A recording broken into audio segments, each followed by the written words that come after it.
In my adult life, California has gone from the state where everybody thought about moving to because of the opportunity to where almost everybody I know is considering or thinking about or is considered moving out to find better opportunities, whether it be cheaper housing or a better business climate. What has changed in that time? Just in my adult lifetime, I've seen that complete 180-degree flip.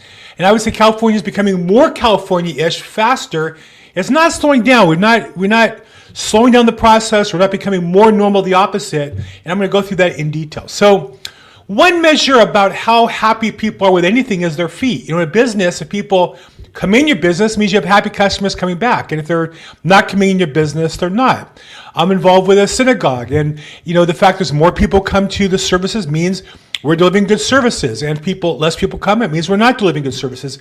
Really, you can't argue the math. And in California, you really can't argue the math that people are dissatisfied overall. In fact, so dissatisfied that we lead the country, not just the numbers of people, but the percentage. Here's an amazing chart I saw. This is from Harvard Joint Center for Housing Studies, and they reviewed census data. And you'll notice there's 4 states in gray: California, Alaska, let me see here, California, Alaska, Hawaii, they're kind of off the grid there, and New York. These are the 4 states where more than 5 people per 1,000 moved out. Past tense, moved out. Not thinking moving, not talking about it, actually moved.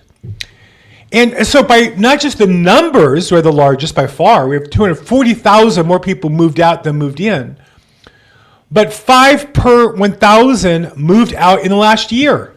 And this has been going on for years. In fact, this trend is a 5-10-year-old trend. Does not appear to be slowing down. It's not like we're minor. It's not like we're New Mexico or Oregon or some of these other states in the center, Nebraska or Illinois, where we're light gray, or Ohio. We're full-on dark gray, baby. We are throwing people out here fashionable coming in, and that has big effect on real estate. Now, you might say good news is they're leaving houses behind them. Yes, there are sellers who are moving, and they sell their house, and I'm part of that process. I sell their home for them. The problem is the housing prices aren't declining because still we have more people coming in from other countries, i.e. immigration, illegal and legal. So overall, there's still more people, and the population is still growing. But the people who live here are moving because they're dissatisfied and looking for other alternatives. So it's an amazing phenomena just in my lifetime, the fact that has changed so much.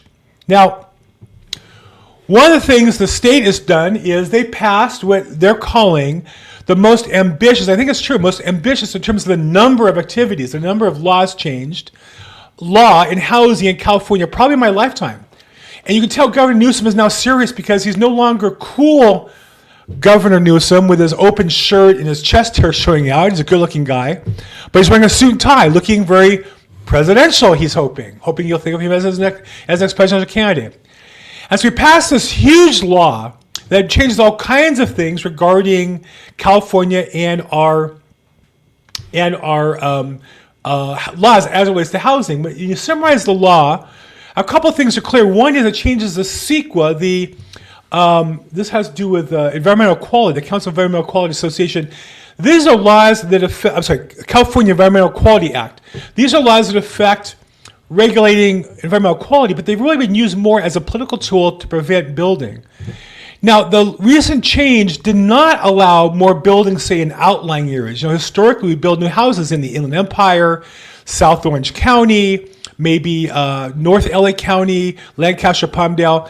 But CEQA has been used to hold back development of single-family homes as well. This recent waiver is really only for high-density in urban landfill to avoid CEQA. So what this means is the government's trying to make themselves more able to build these low-income, high-rise projects near train stations. This is the goal of our political class in California. We should all live in high-rise rentals near train stations, and they're going to not allow building anywhere else. And so the CEQA law really is very limited, will not allow more housing tracts. It will allow more high-density housing, which typically means government partnerships and low-income component of the housing. Additionally, the law provides for higher wages for unions because unions are part of the political class. And so, for example, a recent video I saw on the homeless cleanup in downtown LA was the jobs that a private contractor might pay $3 an hour for. That sounds like a decent job for cleaning up and such. Had to pay $70 because that was the union rate for a government job. That's called the prevailing rate. And so the law extends the prevailing rates to more and more projects, i.e. giving more money to unions, which drives up the cost of these projects. Another change is more protections for tenants. Now, the last thing, my experience, that we need is more protection for tenants. We've turned rental housing into a nightmare for most investors, and all but a few of the most sophisticated investors are leaving the rental business and moving to other states to buy property or selling their properties, struggling with getting evictions out. And so this law passed included more money, more power for tenants at the expense of landlords. So on one hand, a lot of publicity about Governor Newsom signing a law that is going to help us, but really is going to help a very limited number of people who are willing to live in rental high-rises near public transportation and live in a building where 23% are low-income people. Most of us don't aspire to that. That's not the American dream. Okay, so what does that look like? Well, in practice, here's an example of a project. Downtown LA, 600 San Pedro, which is San Pedro Street and 6th Street, which is Skid Row. And so we finally built this property, and it has 200, how many units is it? 302 units. $1 million per unit. So you might think, hey, maybe we could build, houses for homeless people in, outlying areas out of the North Valley or out in the high desert areas for $500,000. No. We're going to spend $1 million per housing unit in a high rise. Now, what typically happens is housing people who are otherwise homeless, because the high incidence of crime and drugs drive the management costs so high that these projects quickly get into disrepair and become a disaster. So hopefully this isn't one of them, but here we finally have a success, if you can call it that.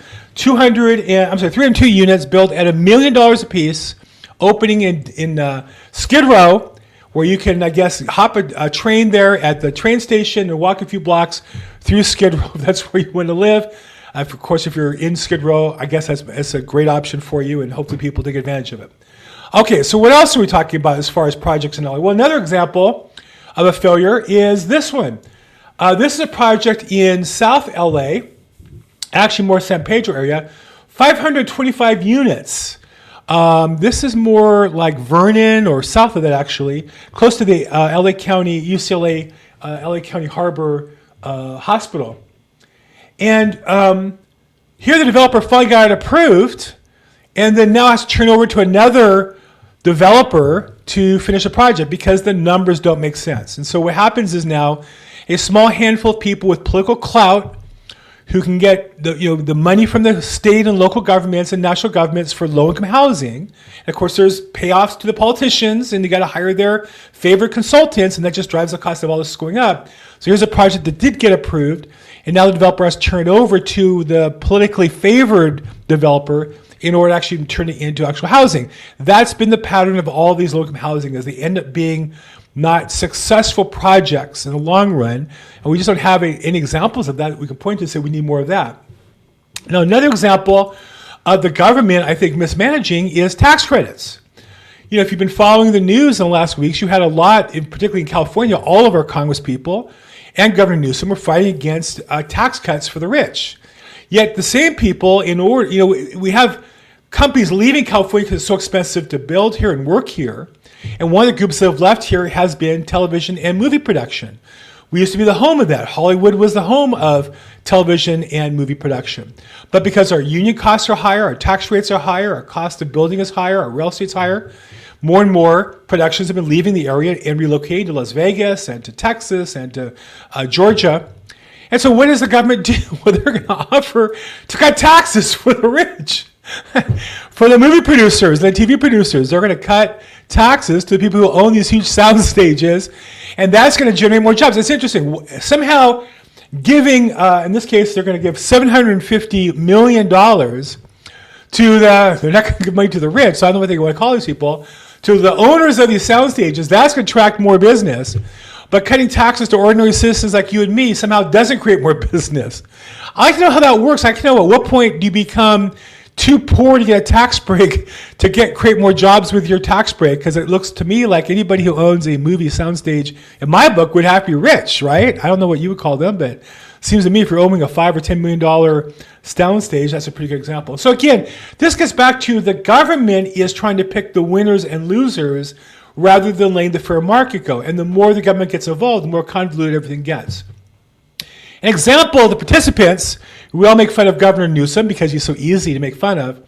Here's another example, I think, of somebody who is at the forefront of making policy in California and not serving us, is Attorney General Bunta. Now, I get his emails because I'm a real estate broker, and you would think he would talk about changes to the law that would help protect people, that would help identify crimes, that would prosecute crimes. One of the things I know in marketing is you put your graphic there to get people's attention on what's important to you. And if that's an indication here, Attorney General Bunta, the most important thing is his face. Because here you have not one but two graphics with his picture on it in one email. I think that sets a record. I've never seen any realtor do that as self-centered as we can be. I also noticed, just FYI, you see two pictures of him, one the young Rob and the other one the older Rob with more gray hair. I'm not one to talk about gray hair, I guess, but he's only been on the job 4 years. It looks like he's aged about 10 during that time period. I don't know what that's all about. But you can see where government's priorities are. Now, we just said that California leads the country in the most people moving to other states and is among the highest percentage. So is the Attorney General focused on fighting crime, keeping people here in California, or doing things important to us? Well, let's take a look at his priorities. Number one, he's fighting the Trump administration. And what is he fighting? I guess there's plenty of political issues you could fight the Trump administration on. The one he's fighting on is that somehow there was some record leak between Medicaid records, and the ICE. Of course, ICE is a hot topic, particularly on his side of the politics. But it's a leak of private information. Now, Rob Bunta is nowhere to be seen on leaks of information that have gone on consistently. And I went through a list of the top 10 leaks of personal information that probably affect you and me. Yahoo, 3 billion records. Equifax, 147 million records. Facebook, 530 million records. Anthem, Blue Shield, 78 million records. The U.S. Office of Personnel Management, all federal employees, 21.5 million records. Marriott, 500 million records. Target, 110 million records. And so you have all these cases of people's data being leaked, but somehow this is the one that the Attorney General thinks is going to help Californians. I don't know. Seems to me like he's just looking for political hay. The second issue he talks about is mental health services in schools. Now, I think we all would acknowledge there's some real mental health issues in California. What he doesn't do is make a case, why should the schools be the delivery system for mental health services? Maybe we should use private practitioners or some other method, but here he's fighting to protect the school system. Now, keep in mind, the school system doesn't seem to be able to teach basic math or reading or writing, but that's what the Attorney General is focusing on to service Californians. And then third is a state of the report of Pride Month. Not just that we had Pride Month, that was last month's issue, but now he has a report on how Pride Month went. That's what's important to him. And again, I get if Pride Month is important to you and you celebrate that, okay. But do we need to review how it went? Is that really one of the three priorities of the California Attorney General? When you have 240,000 more people leaving than coming, seems to me somebody should ask the question, why are people leaving, and what can we do to make life here better for those of us who are living here and pay taxes here? But apparently Attorney General Bunta is much more concerned with his obvious plans for running for re-election. Okay, so let's take a look at the real estate market overall. That's California. California is becoming more California-ish. It's not going to be less California-ish. If you like it, good for you. I live here because my daughter's nearby, my grandkids. I have a great life, but I'm surrounded with people struggling financially. I find it to be a problem, and I'm really doing my best to point out these problems, hoping they'll change, hoping they will improve things and make things better for people in California. I'm committed to that. And if there's something I can do to help, please let me know. Okay, let's look at the overall economy and the real estate news. Mortgage rates, again, it's amazing to me. For all the talk of the volatile economy, normally the most volatile piece of the economy is interest rates. Look how flat they've been for a year, almost in the same range. You go back, the maximum, you can see how interest rates over time have gone up, gone down, gone up. No, really in the last year, they've been pretty much the same.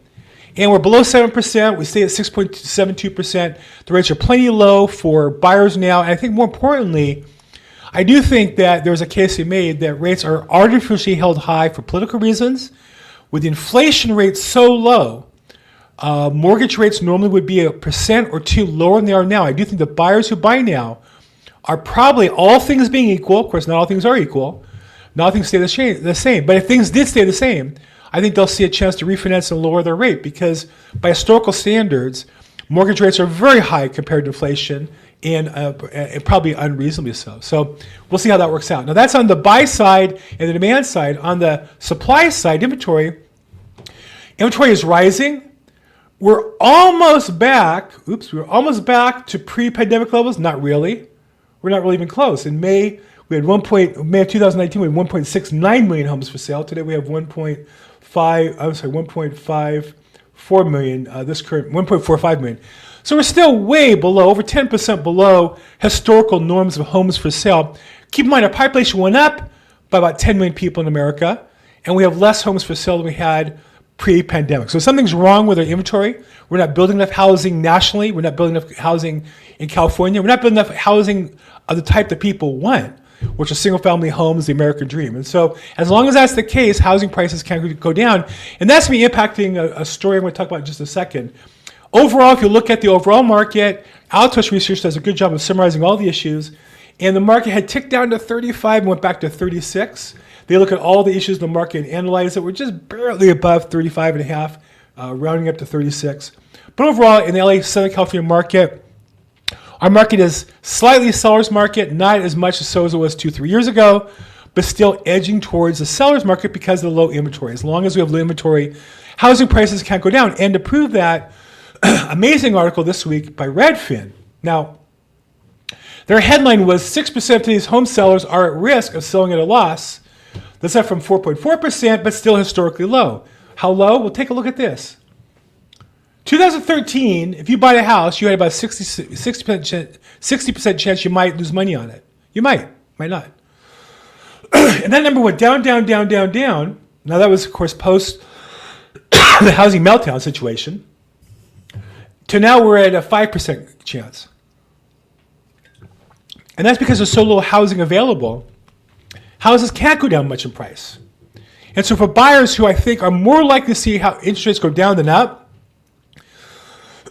and the downside's pretty limited because there's not that many houses for sale, this might be the best time to buy a house I've seen in a long time. Not surprising, I'm closing on an escrow myself in about 2 weeks. Not to live in, but for investment. So I do think it's a great time to buy a house if you're a buyer, if you can afford it. If you can't afford it, it's never a good time to buy a house. If you can't afford it, what can you do to afford the house? Save money and cut your expenses. So overall, what's the market tell us? The market tells us that, did I show that graph? Or did I take it off? Here we go, just make sure we understand. The chance of losing money on a house, 5.7%. This is according to data that Redfin analyzed from the MLS. I looked at it myself. I think it's a pretty reasonable expectation because the low inventory, odds are if you buy a house now, the chances of you losing money on it are pretty low by historical standards. Okay, so that's the news. Overall, what's the bottom line? Market's pretty stable. Rates are, if anything, due for a decrease or where they are. Housing prices not likely to drop. California to become more Californian, but the good news is if you have a house, because they're not building more, that means they're probably going to go up in value. So how can I help you? What questions do you have? Like this, put a comment in, reply here if I can help in any way. I'm Matt Bill Gross Probate, and as always, make today your best day ever. Thanks so much.